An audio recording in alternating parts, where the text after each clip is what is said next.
This is a weird one, because I am lying to you. As usual, I am doing a monthly wrap-up, but it is not actually the end of the month at the time of recording. I'm recording this on the 20th, I think, of September. And the reason for that is, provided everything goes smoothly, the day that this video goes up is the day that I am moving to Scotland. And so in the days between filming this and it actually coming out, all of this needs to be gone. So I'm filming a bunch of videos really early in advance that are gonna go up while I pack, while I move, blah blah blah. So I have 13 books to talk about. Not bad. I'm not gonna have time to read much in the next week, and anything I do read will just be talked about at the end of next month's video when I'm all moved in. So yeah, weird one. Moving to Scotland. Right now I live in London, in case you didn't know, and I'm fucking off. I'm going to Scotland. I can't wait. As per usual, this video is in no particular order, except maybe size-wise, because big stack. And I'm starting off with two of the smallest books I've ever read. These. So Late in the Day and Foster by Claire Keegan. So Late in the Day is a short story, which the publisher very cynically bound in a lovely little hardback with a gorgeous painting on the cover and sold it for the price of a full novel, even though it's about 40 pages long. I read it in bed one day, and I don't regret buying it. It was a beautiful, beautiful story. Really dark and sad and bleak and beautifully aggressively feminist. And it has that Claire Keegan charm in the sense of nobody really writes like she does. Her mastery of language in all of its simplicity and minimalism is really on show here. I've done a video about her, so you can go watch that if you want to know more about this book, but So Late in the Day is just a day in the life of a man who works in an office in Dublin. He goes home, and for some reason there's cake and champagne in his fridge, so he enjoys those alone, while he thinks back about a year to the start of a relationship that he is no longer in. And he just muses on how that relationship went, how it built up and how it eventually fell apart. And all of that takes place in about 45 pages. And then there's Foster, which is Claire Keegan's most successful and beloved thing. It was made into a film that I haven't yet seen. And this really is a beautiful little novella. It is stunning. It's told from the perspective of a little girl who comes from a big family. Her parents have multiple kids, her mum is pregnant, and this little girl is sent to live with a middle-aged couple that she doesn't know, while her mother gives birth over the summer. She's scared, she's nervous, but once she settles in, she learns that this couple are lovely people and they treat her really well. They basically show her how a family can be, a different way of existing and having a family dynamic, family unit, family relationships, something she's really not used to. She just sees a different way of life. She is cared for by these people. They feed her really well, they invite her to work in their garden and do chores and just feel like part of the family. It's stunning. It's a really beautiful and sad but quietly hopeful little novella. Then there's The Night House by Joan Nesbo, who is a legendary Norwegian author of crime fiction, and this is his first proper horror novel. It was translated into English from the Norwegian by Neil Smith, and I've just done a review of it. My previous video was a review of this, so I'm not going to belabor it too much, you can go watch that. But The Night House is a decent enough horror novel. It feels very Stephen King-esque in the sense that the protagonist is a teenage boy. He's rough around the edges.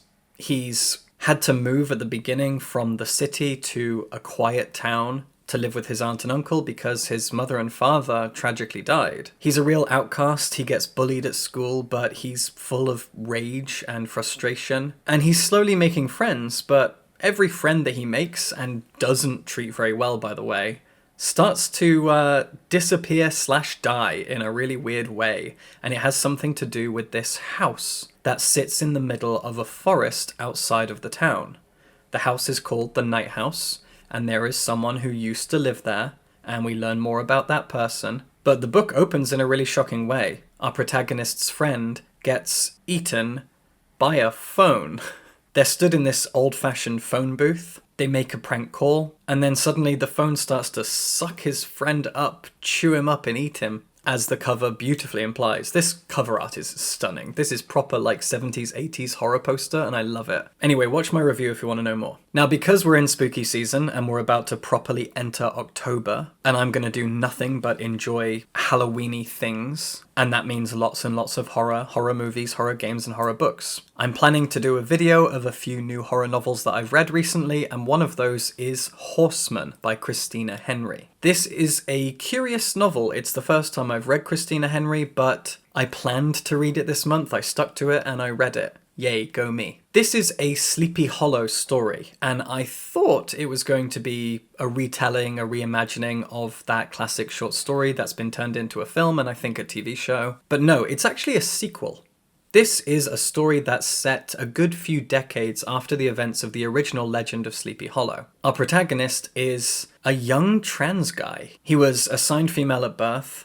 He goes by the name Ben, and he's constantly fighting with his grandparents who basically raised him to treat him like the boy that he truly is. So, great trans representation. Very nice. The grandparents that he's raised by were the protagonists of the original story, and so this is, as I said, a proper sequel to Sleepy Hollow. It's not really scary at any point. It kind of feels like horror light. It would be a very good introduction to the horror genre for people who are a little bit nervous about reading scary stories. It feels like YA horror. That's probably how I'd describe it. There are some really grotesque moments of body horror and dead bodies and things, but it's not really scary. It's creepy, has a few moments of chilling atmosphere, but it really feels like I want to call this YA horror, and that's not an insult at all. Christina Henry is known for rewriting fairy tales and old stories in creepy and dark ways, and this is a great example of that. I can't wait to read more of her stuff. And then there's this. Oh,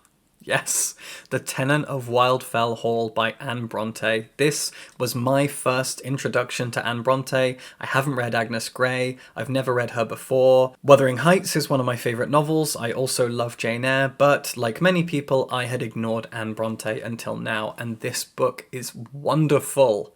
I cannot believe I skimped on this for so long. I've done a whole video about it and why I think this is such a great book, but long story short, this is a very early feminist novel about a woman full of agency who has been screwed over so many times, has had a really difficult few years in her early 20s, and now she lives alone with her 5-year-old child and works for herself by painting gorgeous portraits and landscapes and selling them. And that aside, it's also a very exciting and melodramatic soap opera style story full of unlikable people being over the top and camp and ridiculous in a very Jane Austen kind of a way. There's a lot of wit and humor in here. It really feels like a Bronte novel, but very much influenced by Jane Austen. I loved it so much. If you've never given Anne Bronte a try, I cannot recommend her enough. This month I did a video about Greek mythology retellings that I had recently read. I read almost every new Greek mythology retelling that comes along, and at this point we probably get like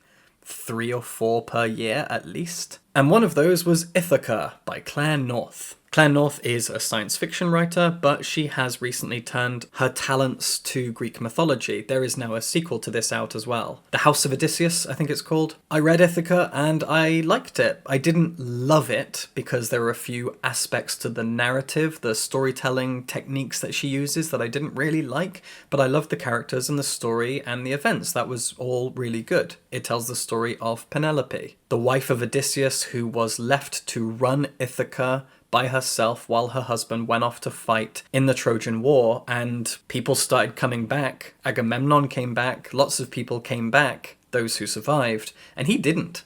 He went off on an odyssey. And this is the story of her and what she was doing for 18 years, raising their child alone, fighting off suitors who wanted to take her hand and therefore take power and control of Ithaca. But also the book opens with pirates raiding. Ithaca is in danger and there aren't really any people to protect it, so she's got to be a politician. She's got to be savvy and tactical. She's got to work out how to lead while fighting off men who want to marry her. And the whole thing is told from the perspective of Hera, who is looking down on the whole thing and narrating it to us with a little bit of wit and comedy, and I actually didn't like that. That was the problem I had. I didn't like Hera's narration. I would have preferred if this was more simply written just from the perspective of Penelope, but that's not what we got. I also did a video this month about Terry Pratchett and just how much I love him, and I was inspired to make that video after reading Men-at-Arms. I am slowly making my way through the Discworld. I actually started reading the Discworld when I was at university. I just started at the beginning with The Colour of Magic, The Light Fantastic, Equal Rights, Mort, a few more, and then I stopped. I read maybe 7 or 8 in a row, and then I stopped.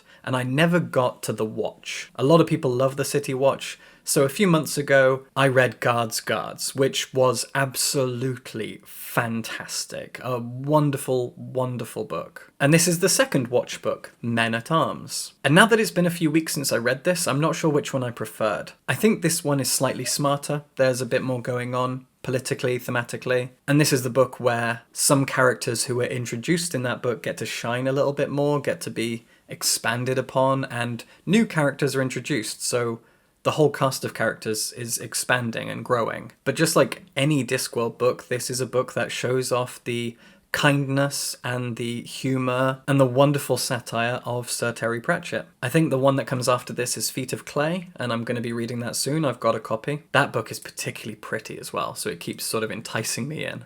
I'll get to it soon. And then this is a bit of a weird one. This is Good Omens. I recently watched season 2 of the show, although I actually haven't finished it yet, but I've started season 2. And it got me in the mood to read Good Omens again, but the reason this is a bit strange is that I didn't actually read this copy. This is a copy I've had for a long time. This was the copy I read when I first read it, but I actually read it this time on audiobook while I was out jogging. But I always like to have something to hold up. The audiobook sounded old. I'm not sure when it was recorded, maybe around the time the book was published. I'm really not sure, but there was a lot that I liked about it, and I think the most interesting thing about the audiobook for Good Omens is the Crowley voice. Because the Crowley voice that the audiobook narrator does, whose name I've now forgotten, apologies, it sounds exactly like David Tennant's Crowley, and I have no proof for this at all, but I feel like maybe David Tennant listened to the audiobook and took cues from it, because it is the same voice, the same cadence, the same accent, the same intonation, the same everything. It sounds like the audiobook was narrated entirely by one man, except for when Crowley speaks and they got David Tennant in to do it. Like, it's uncanny. So I feel like David Tennant might have got inspiration from the audiobook, but I really don't know. But something I really, really hated about the audiobook was the way that he voiced Adam. Adam is an 11-year-old boy in the book, and he sounds identical to Bill Nighy, the very old English actor. He literally sounds exactly like Bill Nighy in Love Actually or Shaun of the Dead. Not so much in Pirates of the Caribbean. But to make an 11-year-old boy sound like Bill Nighy is really, really weird, and I hated it. Every time Adam started speaking, I couldn't picture an 11-year-old boy hanging out with his friends. I pictured Bill Nighy as he looks now, and it was fucking awful. Everything else was great, but my god, the voice of this little boy sounding like an old posh man. No. This is one of the most important books that came out this year. I've done a review of it. If you haven't watched it, please check out my review, and please check out this book. This is Peach Pit, an anthology collection of 16 stories of unsavory women. It's a diverse collection of women who are white, black, Asian, cisgender, transgender, gay, straight, a huge spectrum of womanhood. And all of these stories are about women being bad in some way, women being villainous and vengeful and murderous and naughty. It's about women's wrongs rather than women's rights. And these stories are written by some of the biggest female names in literature right now. Lauren Groff, Kei-Ming Chang, Alison Rumfitt, Aaliyah Whiteley, Chana Porter, Disha Philyor. I could go on. There are 16 women here, and they're all amazing. These stories are fantastic. And the whole anthology was edited and created by my friend Molly Llewellyn and Christelle Buckley, and together they have created something very, very special. A wonderful anthology of modern women from every walk of life being bad. I love it so much. Lucky Red is an historical American novel by Claudia Cravens, and it is set in the Wild West. It's a brilliant novel that I, for the most part, really, really enjoyed. It tells the story of a young woman who's raised by her dad, and he gambles away everything they own, and so they end up wandering into the desert together where he is bitten by a rattlesnake and dies. And so she keeps wandering until she gets to the town of Dodge, from the phrase, "get the hell out of Dodge." And there she starts working at a brothel, and she loves it. She is taken in by all of these lovely women from diverse and dynamic backgrounds who look after her. They put a roof over her head, they feed her, they give her a job, and she's very, very good at it. She loves being a sex worker at this brothel. So positive sex worker representation, yes please. But this is also a very dramatic novel, and she soon realizes that she's gay, that the men are work, but she starts to fancy some of the women that she meets, and she gets into a hopeful love affair with this female gunslinger. It's a really exciting novel, but it's also a pretty slow burn in a nice way. It takes its time, and I really enjoyed it. I've got a video you can check out if you want to know more. Also in that video was Bored Gay Werewolf by Tony Santarella, a really, really fun novel. In my video, I compared this to Fight Club by Chuck Palahniuk. I've never known if that's how you pronounce his name, but I think it is. Because Bored Gay Werewolf is a novel by a gay writer about toxic masculinity, and it really feels like a spiritual successor to Fight Club. This is a funny, sometimes very dark, often sarcastic and satirical look at toxic masculinity and what that thing looks like today.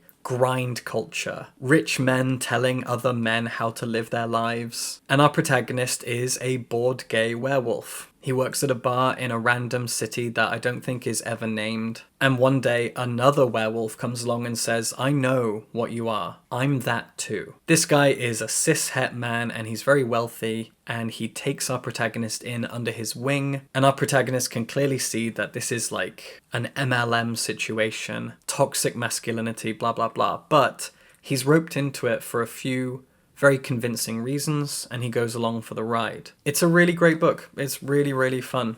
There's a little bit of blood and gore in it, which spices it up nicely, but a book about a bored gay werewolf coming face to face with toxic masculinity and actually ending up inside it, in the inner circle of it for a little while, very, very fun. This is a book that I really didn't expect to like, and I talked about it in my video, Ink Blood Sister Scribe by Emma Terge. I just didn't think I was going to like it. I was privileged enough to have the money to be able to buy a book that I was on the fence about, but I couldn't avoid the wonderful press, the accolades, the praise that this book is getting. People really, really love it. So I checked it out, and I was wrong. This is great. This is a wonderful piece of urban fantasy, dark academia, thriller fiction. It crosses all three of those genres in a really, really fun, tantalizing, and exciting way. It's set in the modern day where there is a family who look after and protect dangerous magical spellbooks. They have a house in Vermont with a library in its basement full of these very dangerous books that can cast all kinds of magic. But when the book begins, the father of this family is found dead. One of these books vampires him. It drains him of all of his blood, and he drops dead on their lawn outside the house. And then you've got two sisters. One who still lives in the house and takes up her father's mantle, and the other who has been told that she needs to travel constantly, always be on the move in order to keep herself safe, or she'll die just like her mother did. And this sister, who's the older one, is currently in Antarctica, and it's nearly time for her to up and move out again and go somewhere else. But she's kind of falling in love with someone that she's met on this Antarctic base. So she takes a chance and she stays there. And just a few days after going over her time, bad things start to happen, and she realizes she's in danger. This is a really, really fun novel. I was amazed by it. Go check out my full review to learn more, but yeah, I was really sold on this. Ink Blood Sister Scribe is perfect for thriller fans, dark academia fans, and fans of urban fantasy. The magic system in here is crazy fun. I could read this all over again right now. I loved it. And then to finish off, we have another Greek mythology book, and one of my favorites of all time, Atalanta by Jennifer Saint. I said this in my video, but alongside Natalie Haynes, Jennifer Saint is my favourite writer of Greek mythology retellings. If you ever want to check out Greek mythology retellings and you don't really know where to start because there are so many of them now, pick up a book by Jennifer Saint or Natalie Haynes and you'll be fine. Thousand Ships, Stone Blind, Electra, Ariadne, or Atalanta. Those are my picks. The Song of Achilles by Madeline Miller is also great. Everyone loves that. Atalanta is the story of Jason and the Argonauts told from the perspective of Atalanta, the one female Argonaut. Atalanta was abandoned as a baby, left to be eaten by wolves on the side of a hill, and she was saved by a bear and then raised by Artemis, goddess of the hunt. Artemis raises her until she is a full-grown woman, and then Atalanta leaves the forest and she goes to join the Argo. She goes on a great journey with Jason to find the Golden Fleece, and along the way we get to know Heracles and Orpheus and other people that are on the Argo. This is a great collection of heroes who can do amazing things. And she kind of has to prove herself, but also she doesn't feel the need to because she grew up in a forest surrounded by gods and nymphs, and she doesn't feel the need to prove herself to male culture, to heroes, to humans even. This is a very, very exciting adventure story. So much happens in it, but as I said in my video, it still takes time to appreciate human connection and to build its characters and to make you love them, even though it moves at an incredibly fast click. This is a very, very pacey book, but you still get time to really fall in love with these people, Atalanta herself especially. There you go, that is kind of everything that I read in September. I will probably read 2 or 3 more books in the next week before the month actually ends, but I'll talk about those at the end of October. They'll probably be horror novels. So, on the day this video goes up, I will be on my way up to Scotland. I'm really, really, really excited for this move. Let's hope it all goes smoothly. Wish me luck, and subscribe for books.